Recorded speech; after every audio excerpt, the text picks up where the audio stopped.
Den History Vehicles ass lo en Evenement, wat man dats jo fir d'ënft organiséieren zu la Sauvage.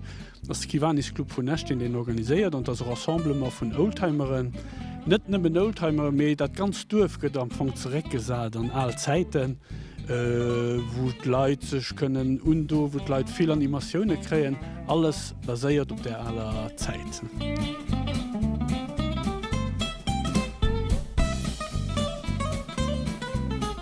Du gëtt ganz viel Geburden an noch alle gut Visiteure kënne selber mat machen. Mehr zitieren an von all Visiteuren, die bei uns kommen, sech auch an all Zeiten zurück unzudoen.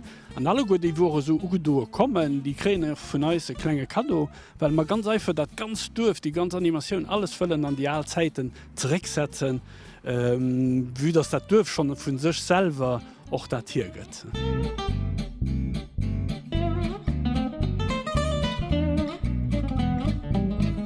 Was erwartet Visiteuren denn das Jahr am History Vehicles?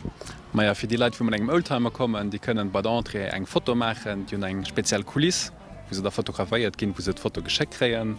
Für all die Leute, die keinen Oldtimer haben, sind auch andere Animationen, wie zum Beispiel samstags Miss Pin-Up, wo man sich ummelden kann und sich eben die Epoche verkleiden und da gibt es auch Konkurs gemacht.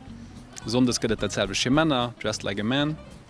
Und da sind eben etliche Animationen am Dorf, wo Musik hört, Improvisationen, Theaterstücke und so weiter und so fort. Also Casting Lux proposiert als eine schöne Animation das Jahr, wo sie ein Auto zur Verfügung stellen, wo die Leute sich da können die Epoche undoen, wo sie dann einen kleinen 10 müssen nachspielen für einen Greenscreen und da kriegen die kleinen Videoclip hingeschickt.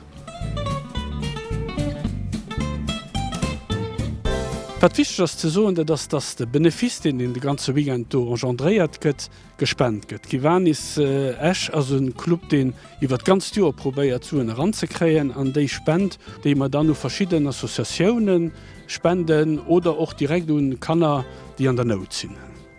All weitere Informationen zum Kiwanis History Vehicle zu la Sauvage findet ihr op history-vehicles.lu oder auf Facebook unter Kiwanis History Vehicles La Sauvage.